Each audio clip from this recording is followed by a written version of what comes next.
할렐루야. 오신 여러분, 주님의 이름으로 사랑하고 축복합니다. 잘 오셨습니다. 오늘은 하나님의 비밀의 경륜 그 5번째 시간입니다. 오늘은 우리가 생각하기엔 벌어진 것 같은 그 이스라엘의 회복과 마지막 때에 있을 영적인 전쟁에 대해서 우리 함께 나누기를 원합니다. 네, 제가 광고 때에도 말씀드렸지만 제가 부흥이란 영화를 보는 내내 다른 사람들은 감동을 받았는지 모르겠지만 제 마음 한켠에서는 정말 묵직한 마치 큰 바위돌이 저를 누르는 그런 감정을 느꼈습니다.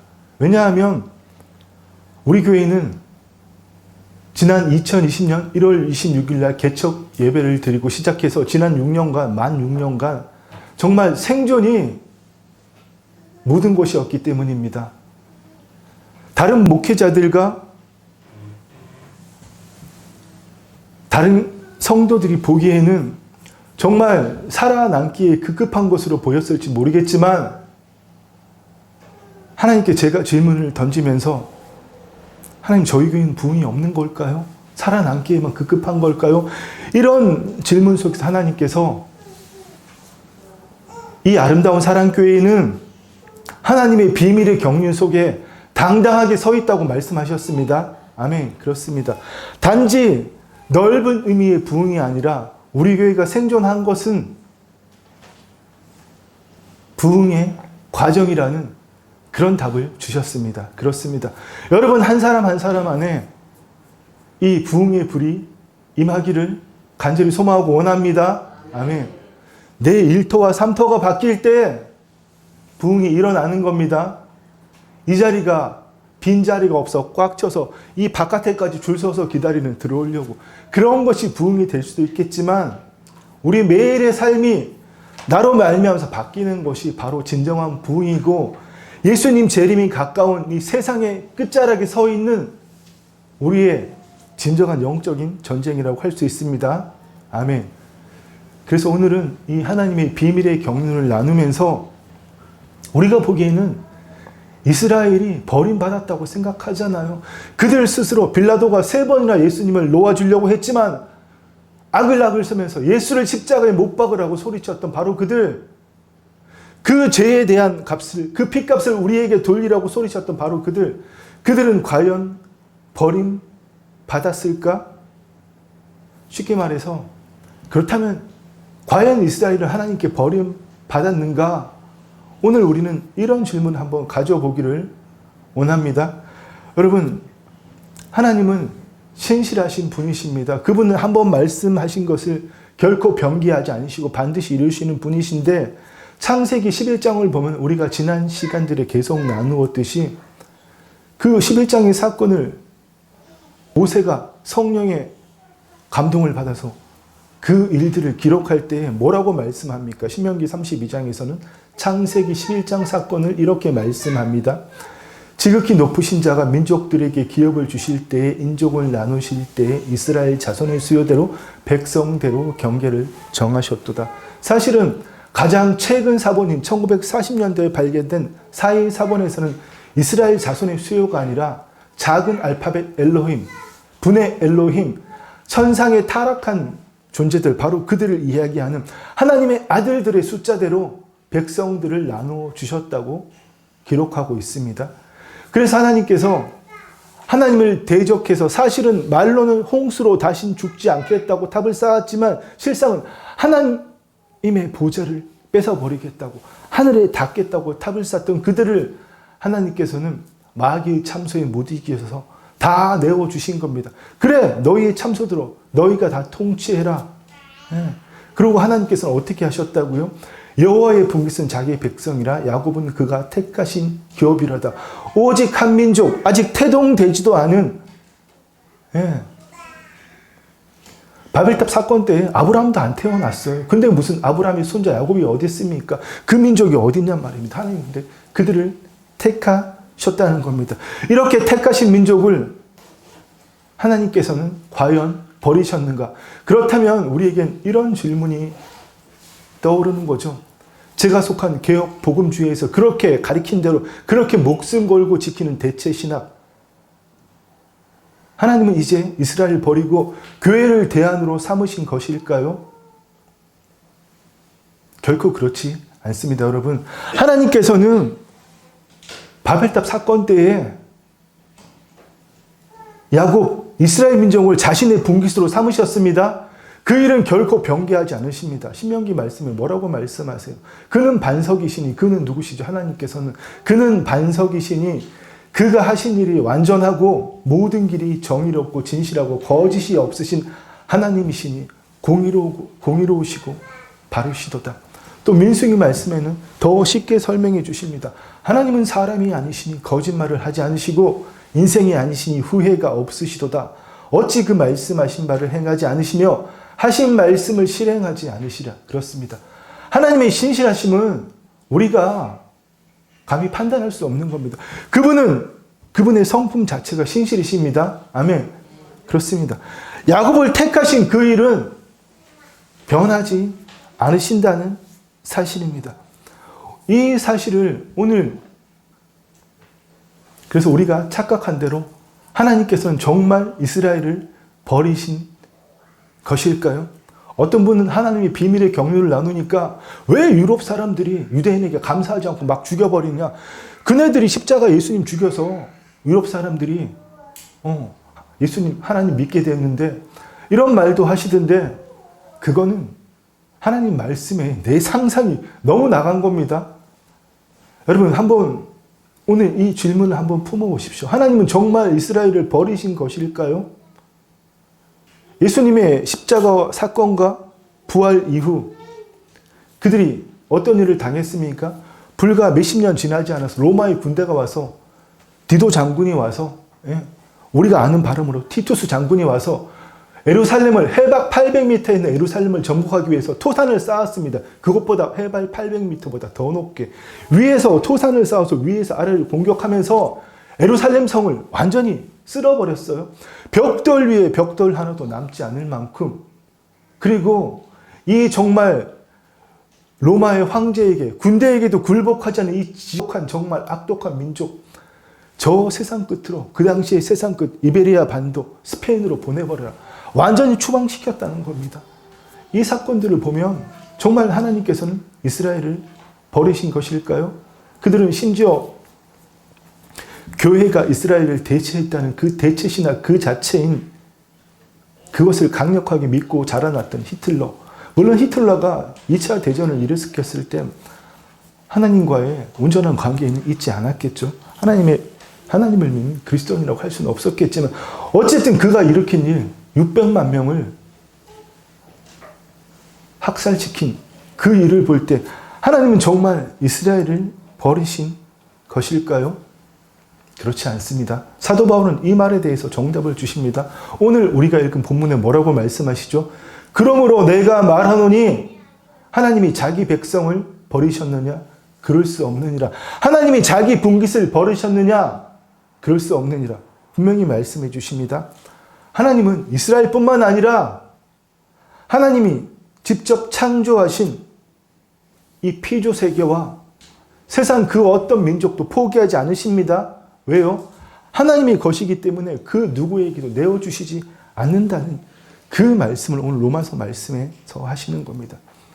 그래서 이스라엘은 하나님께서 이방을 구원하기 위해서 그들의 눈과 귀를 닫으시고 예수님도 비록 이스라엘 땅, 유대 지역과 갈릴리 지역만 다니셨지만 모든 말씀을 비유로 하셨어요. 그렇기 때문에 제자들도 못 알아들어서 계속 비유를 풀어주시라고 너무 어렵다고 제발 비유로 하지 말라고 하지 마시라고 그런 부탁까지 했던 일들을 우리 복음 속에서 많이 볼 수 있지 않습니까? 그렇습니다. 하나님께서 이스라엘을 이용하신 그 일을 예수님을 십자가에 못 박아 죽이도록 그들이 그 일을 한 그 일은 바로 하나님의 구원 역사의 시작점이고 또 장차 이스라엘이 돌아올 겁니다. 그 일은 마지막 종결점이기도 합니다. 여기 속자는 더 나아가서 코로나 때 인터콥 있었죠. 백투더 예루살렘 하자고 나라에 사지 말라는 사람들 막 모아서 그 코로나 더 확산시키고 사람들 막 단기 선교 보내는 왜 우리가 백투더 예루살렘 합니까? 왜 우리가 백투더 이스라엘 합니까? 여러분 우리는 이스라엘을 위해서 기도하는 자들이 아니라 예루살렘을 위하여 기도하는 자들입니다. 아멘. 예루살렘은 다윗의 집이고 하나님의 심판의 보좌가 있는 곳이기 때문에, 시온산이 있는 곳이기 때문에 그렇습니다. 말씀을 알아도 제대로 알아야 우리 올바르게 신앙생활 할 수 있습니다. 그렇지 못하면 혹하면 그냥 훅해서 가는 겁니다. 정말 여러분이 하나님의 말씀을 성령님 안에서 제대로 아시기를 주님의 이름으로 축원합니다. 아멘. 예, 하나님께서는 우리가 지난 시간들을 통해서 계속 나눈 대로 예수 그리스도 안에서 예정된 그 비밀의 경륜 안에서 삼위일체 하나님이시기 때문에 성부 하나님께서 계획하셨어도 예수 그리스도 안에서 그 일을 계획하셨고, 성령님께서 그 일을 운행하며 행하시는 그 하나님께서는 그 비밀의 경륜을 위해서 모든 민족, 모든 열방이 예수 그리스도 안에서 한 세 사람이 되기를 원하십니다. 아멘. 이 말씀 수많이 읽었으니까 에베소 말씀은 이제 우리가 십자가로 그 막힌 모든 담들을 푸시고 우리로 한 세 사람을 만드셨다. 완유맨을 만드셨다. 그리스도 안에 새로운 피조물을 만드셨다. 그 일을 하셨다는 것을 계속 말씀드렸고, 제가 특별히 또 갈라디아서 3장 말씀을 보면 너희는 유대인이나 헬라인이나 종이나 자유인이나 남자나 여자나 다 그리스도 예수 안에서 하나이니라. 아멘. 하나님이 이방도 구원하셨지만 이스라엘도 버리지 않으셨다는 거예요. 아멘.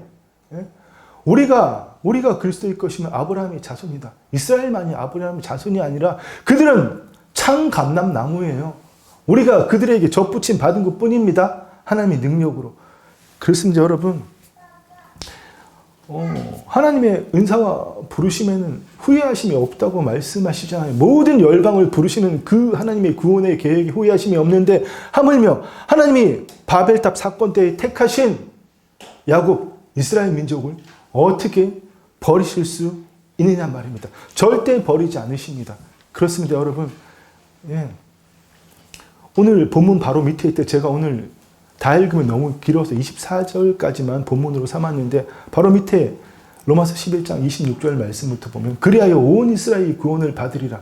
예수님이 재림때를 말씀하는 거예요. 기록된 바 구원자가 시온에서 오사 스가랴 말씀대로 감람산 동쪽에 예수님의 부활 승천하신 바로 그 장소에 부활하신 모습 그대로 예수님께서 영광스럽게 재림하신 그때에 야곱에게서 경건하지 않은 것을 돌이키겠고, 아멘. 회개하는 이스라엘 민족이 있다는 겁니다. 평생을 예수 그리스도를 믿지 않았지만 그들이 예수님을 믿을 수 없는 이유를 이따가 제가 자세히 설명해 드릴게요. 예수님이 재림하실 때 재림하신 예수님 보고 저분이 우리 조상이 십자가에 못 박아 죽인 저분이 메시아 하나님의 아들이셨구나 하고 회개하는 사람들은 구원받는다는 것을 말씀하시는 겁니다. 내가 그들의 죄를 없이 할 때, 아멘, 그들에게 내 이루어질 내 언약이 이것이라. 그렇습니다. 하나님의 모든 약속은 절대 변개되지 않습니다. 여러분, 하나님의 경륜, 이러니까 어렵죠? 좀 쉬운 말로 설명드리면, 우리가 성경을 볼 때에, 이 하나님 말씀을 볼 때에 일관된 하나님께서 역사하시는 원리와 법칙을 경륜이라고 합니다. 일관된 하나님께서 역사하시는 원리와 법칙, 그 원리와 법칙에 따라서 하나님이 그 목표에 따라서 계획하고 다스리는 것을 우리가 보통 섭리라고 그렇게 말합니다. 그렇습니다. 그래서 이제 이스라엘의 실패와 하나님의 경륜에 따른 그 비밀스러운 경륜에 따른 마귀도 모르게 하신, 하나님이 택하신 민족인 제사장 나라는 이스라엘 민족도 모르게 하신 그 비밀의 경륜에 따른 섭리에 대해서 오늘 우리 또 살펴봅시다.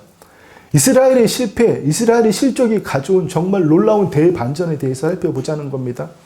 사실 우리가 볼 때는 하나님의 제사장 나라인 이스라엘 민족이 메시아를 거부한 것은 실패처럼 보이지만, 이것은 하나님이 보실 때에는 그 비밀의 경륜에서는 거대한 반전의 서막입니다.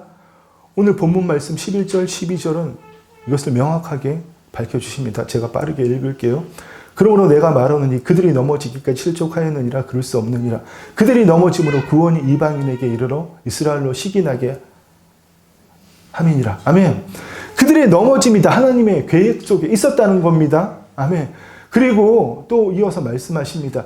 그들의 넘어짐이 세상이 풍성하며 그들의 실패가 이방인의 풍성함인데 하물며 그들의 충만함이요. 그들이 예수님이 십자가에 못 박고 메시아를 거부함으로 그들의 넘어짐이 온 세상이 풍성함이 되었고 그들의 실패가 우리 이방인의 풍성함이 되었는데 하물며 원가지인 그들의 충만함이요.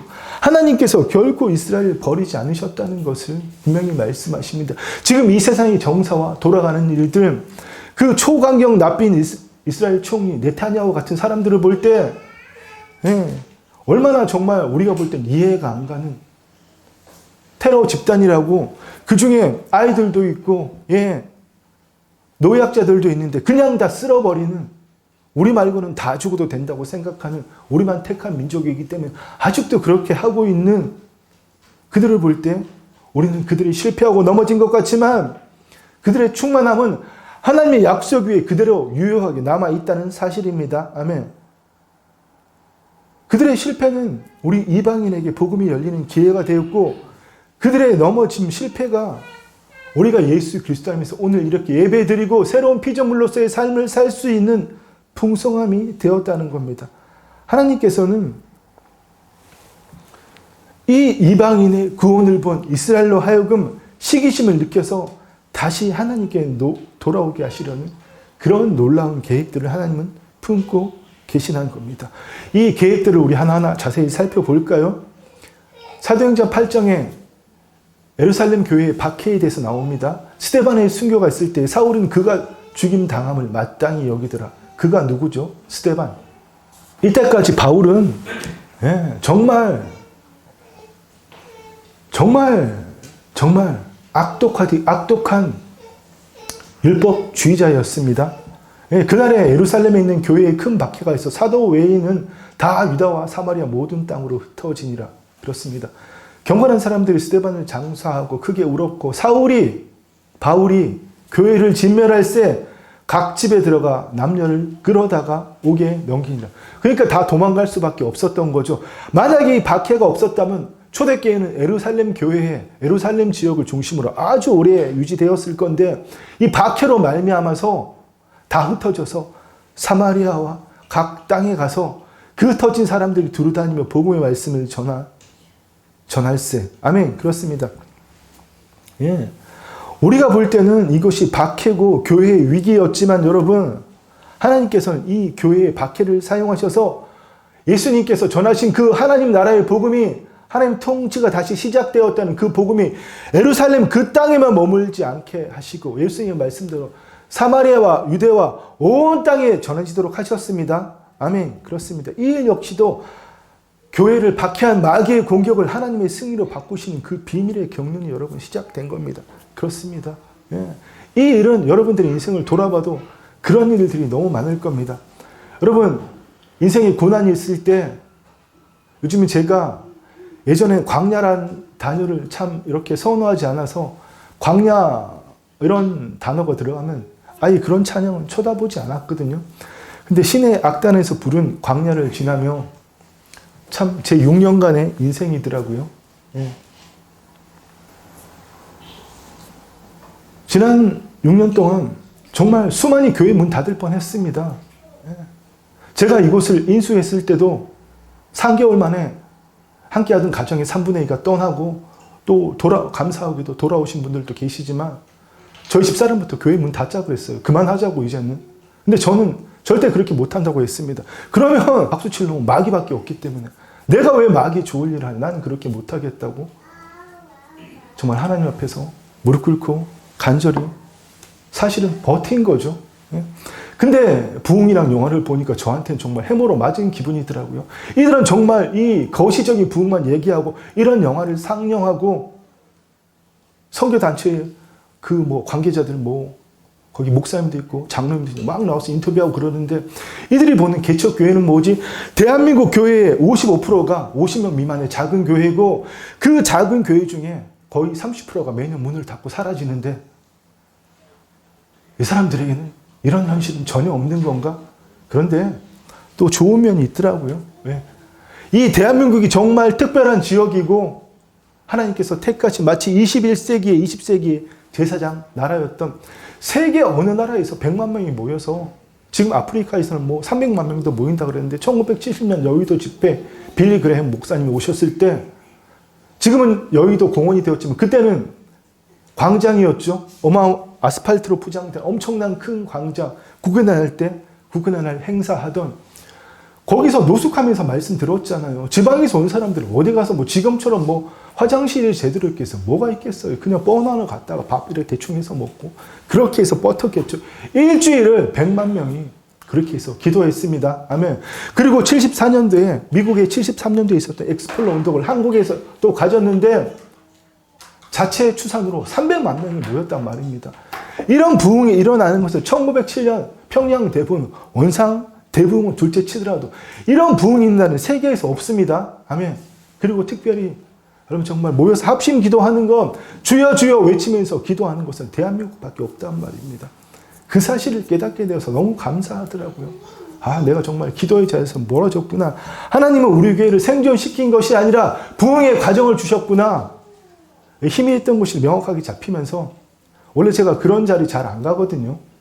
사람들 많은 곳도 싫어하고 원래 성격이 그렇기 때문에 근데 정말 모든 것이 하나님의 뜻이었습니다. 영화를 보는 내내 불편하고 가슴이 무거웠지만 그 영화로 말미암아서 하나님께서 내가 겪어온 그 길을 다 깨닫게 해주시는 사실 저희 목동에서 시작했는데 그때는 저희가 살던 아파트를 팔아서 계약금의 거의 90% 4천만 원을 갖다가 잔금을 교회 임대료 잔금을 냈고 시작할 때는 제가 가졌던 현금 전 재산 500만 원을 가지고 계약을 했고 정말 한 달 동안 하나님 앞에 엎드리고 했지만 제 형제들도 누나들도 말로는 걱정하면서 결국은 뭐 금전적으로는 그렇게 지원하진 않았습니다.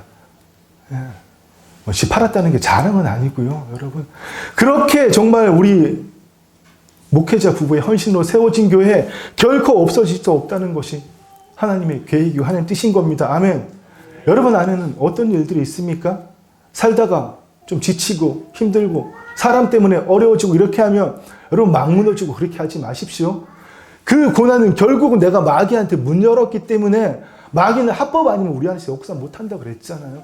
그 합법을 가지고 내가 들어오게 문 열어놓고 원망을 하나님께 하는 그런 것을 볼 수 있어야 되고 하나님은 어떤 시험이든 마귀가 주는 거죠. 신약시대는 하나님이 우리 안에 오셨기 때문에 우리를 시험 못 하십니다. 그러면 하나님이 시험하시는 게 되잖아요. 우리 안에 하나님의 영이 내주하시는데 하나님이 시험하십니까? 그 일은 신약시대에 있을 수가 없습니다. 그렇습니다. 하나님은 우리가 어떤 환난과 고난을 당할 때도 피할 길을 다 주시고 우리가 감당하지 못할 시험들, 소위 말하는 템테이션, 그리고 그 인생의 어려운 고난들, 그런 트러블들을 허락하지 않으신다는 겁니다. 그렇습니다, 여러분. 이제 이 이야기는 그만하고 이스라엘을 한번 살펴보고 오늘 말씀을 마무리합시다. 여러분, 이스라엘은 하나님에게 아픈 새끼손가락입니다. 제가 금요 기도할 때 나눴지만 저는 자식이 아들 한 명밖에 없기 때문에 올인이에요. 뭐 아픈 손가락이 뭐 한 명이기 때문에. 근데 제 부모님을 보니까 제가 아픈 손가락이더라고요.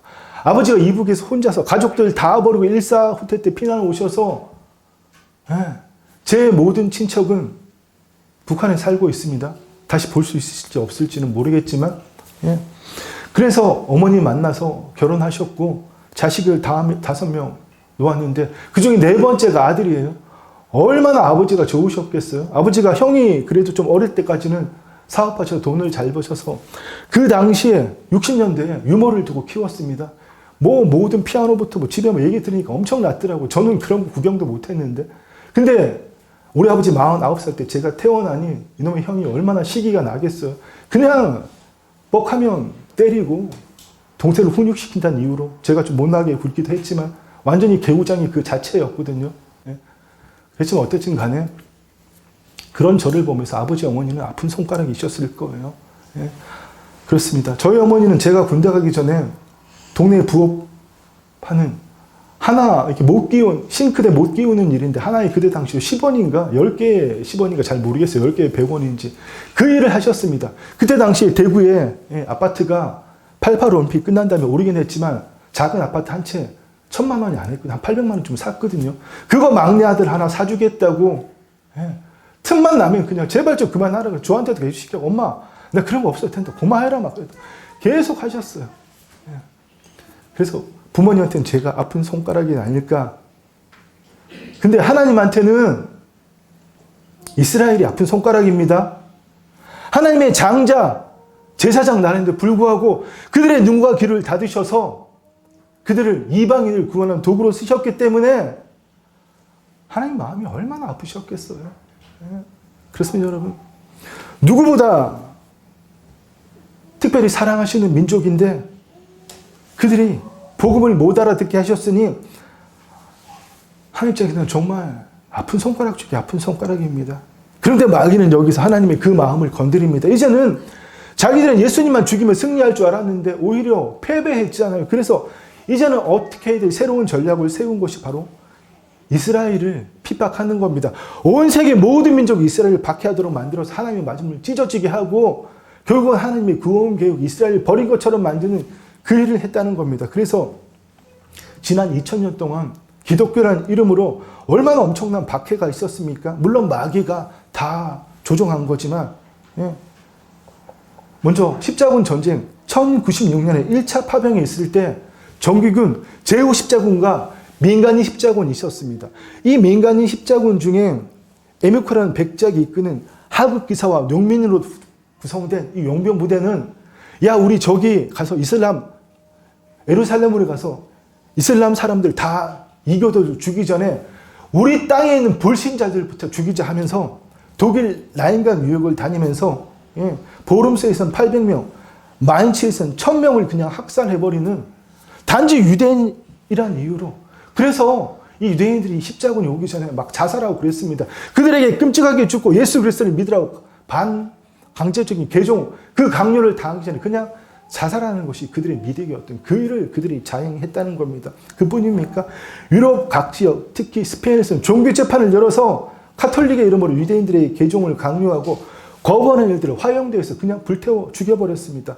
또 포그름이라고 러시아와 동유럽 지역에서는 부활절 날만 되면 저 불신들 저것들 예수님을 십자가에 못 박아 죽인 저것들 다 죽여버려. 그냥 막 학살한 이런 일들을 그 러시아와 동유럽의 정부들과 경찰들이 그냥 눈 감았다는 거예요.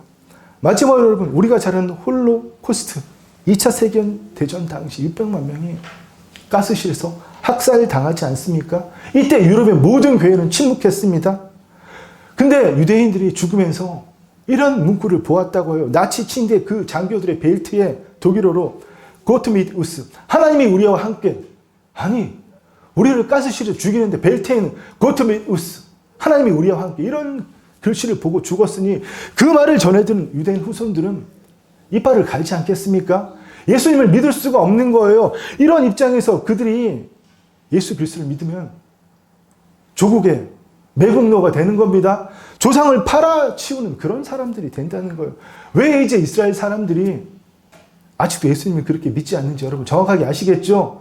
단지 그들이 가진 구약적인 전통 때문이 아니라 1900년 동안 1948년에 정식적으로 이스라엘 국가가 팔레스타인 가나안 지역에 생겨나기 전까지 그들은 1900년 동안 이런 정말 무지막지한 박해를 당했기 때문에 예수님 믿는 기독교 이름은 그들은 치가 떨리는 겁니다. 그렇습니다.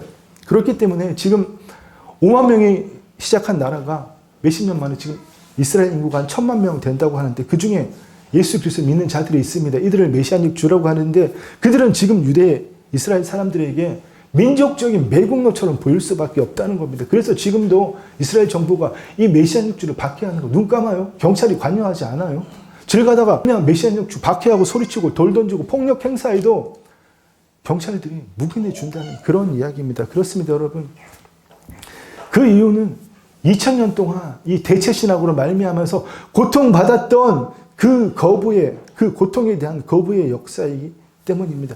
그래서 여러분, 제가 속한 장로교단 개혁복음주의가 대체 신학, 이스라엘이 교회로 대처되었다고 강력하게 아직도 우기지만 저는 그렇지 않다고 생각합니다. 그들하고 싸울 생각은 없습니다. 그러나 여러분, 그 대체 신학은 이 정말 그 홀로코스트에서도 독일 그 침대가 하나님 제대로 믿었겠어요? 벨트에 하나님이 함께 이런 벨트를 차고 유대인들을 그냥 한 번에 뭐 최소한 몇만 명씩, 몇천 명씩 죽였겠죠. 몇천 명씩 최소한. 그 일들을 자행한 무서운 결과를 낳았다는 겁니다. 또 하나 세대주의. 지금 뭐 특별히 침례교회. 예. 그 한글 킹제임스 성경만 옳다고 하는 그런 사람들 계시죠. 그런 분들. 그런 분들이 주장하는 극단적인 세대주의. 이스라엘과 교회는 철저하게 별개적으로 하나님이 따로따로 구원하신다. 그래서 우리는 마지막 때 이스라엘 이 구원받기 전에 모두 다 휴거돼 산으로 다 올라가야 된다. 대환란 받지 않도록. 예. 교회 시대는 그냥 하나님이 끼워주신 시대예요. 원래 없어야 되는데 이스라엘 하나님을 배반하고 예수님을 죽였기 때문에 그냥 하나님께서 은혜로 주신 시대다. 그래서 은혜 시대라 이렇게 이야기하는 주장.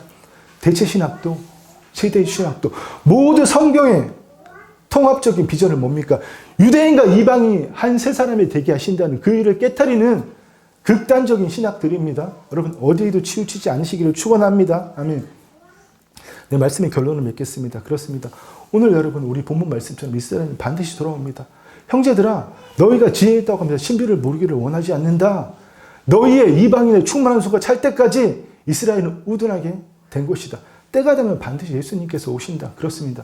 그렇다면 이스라엘 회복은 예수님이 재림하시기만 전제 조건일까요? 재림의 결과일까요?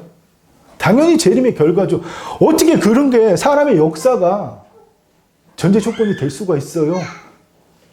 예수님이 재림하시기 때문에 이스라엘이 회복되는 겁니다. 아멘. 그 말씀을 스가랴서도 분명히 말씀하시잖아요. 내가 다윗의 집과 예루살렘 주민에게 은총과 간구하는 심령을 부어주리니 그들이 찌른 바 그를 바라보고 그를 위하여 애통하기를. 아멘. 이제는 예수님이 재림하실 때 그들이 재림하신 예수님을 보고 애통한다는 겁니다. 무슨 말씀인지 아시겠죠, 여러분? 그렇습니다. 그 예수님께서는 그날에 그의 발에 예루살렘 앞 곧 동쪽 감람산에 서실 것이요. 아멘. 그렇습니다. 예수님의 재림은 이스라엘 민족의 민족적 회개를 일으키는 결정적인 사건이 될 것입니다. 그렇습니다. 마지막 결론으로 이 마지막 때를 세상이 정말 끝자락에 서 있어요. 우리 다음에 몇 세대가 갈지는 정말 불투명합니다. 이제는 정말 예수님의 재림할 때가 정말 임박했다는 겁니다. 예. 이 마지막 때에 우리는 하나님의 비밀의 경륜을 깨닫고 세 가지 방향으로 살 수 있어야 됩니다. 첫 번째, 우리가 예수 그리스도를 믿고 거듭날 때에 우리 안에 임하셨던 그 성령님의 통치를 세상으로 확장해야 됩니다. 아멘. 우리 이 말씀 같이 읽어볼까요? 마태복음 28장 말씀. 모든 권세를 내게 주셨으니 그러므로 너희는 가서 모든 민족을 제자로 삼아 아버지와 아들과 성령의 이름을 베풀고 내가 너희에게 분부한 모든 것을 지키게 하라. 아멘. 네.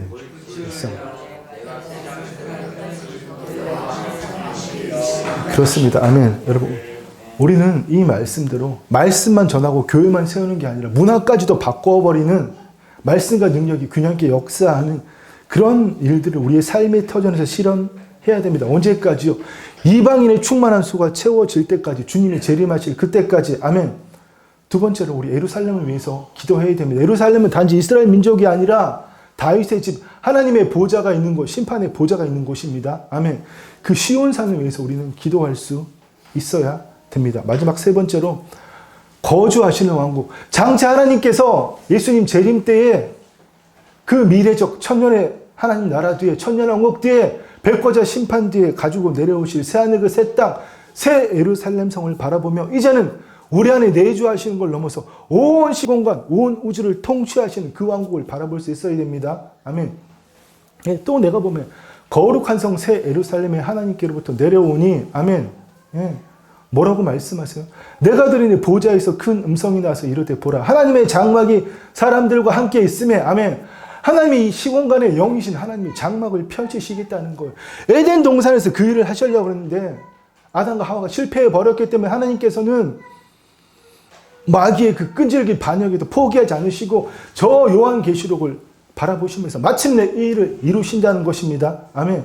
그때가 되면 여러분 우리 마지막으로 이 말씀 같이 읽고 말씀 마치겠습니다. 같이 읽을까요? 모든 눈물을 그 눈에서 닦아주시니 애통하는 것이나 곡하는 것이나 아픈 것이 다시 있지 아니하려니 처음 것들이 다 지나갔습니다. 아멘. 그렇습니다, 여러분.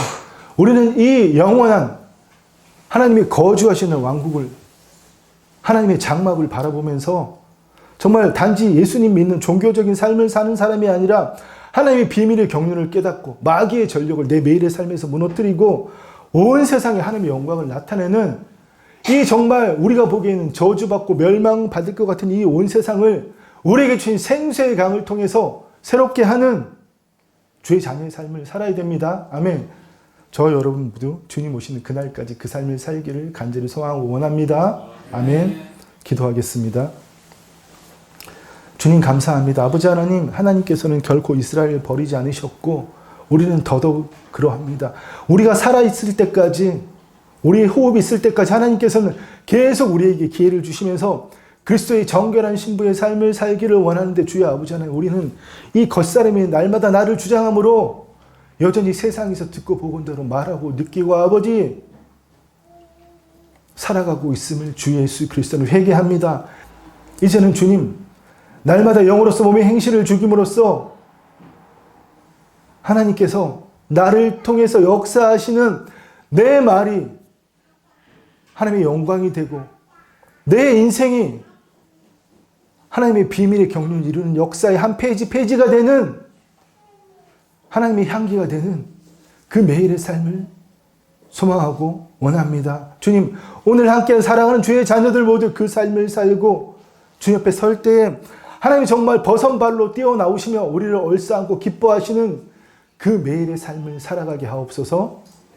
감사를 드리오며 예수님의 이름으로 기도드립니다. 아멘. 이제는 주 예수 그리스도의 은혜와 우리 아버지 하나님의 사랑과 성령 하나님의 감동 감화 교통하심이 내가 날마다 죽고 내 안에 계신 그리스도께서 나를 통해서 나타나심으로 물이 바다 덮음같이 여호와의 영광을 인정하는 그 일이 온 세상 가득하기만을 갈망하는 사랑하는 주의 성도들과 이 아름다운 사랑교회 위에 이제부터 영원토록 함께 있을지어다. 아멘.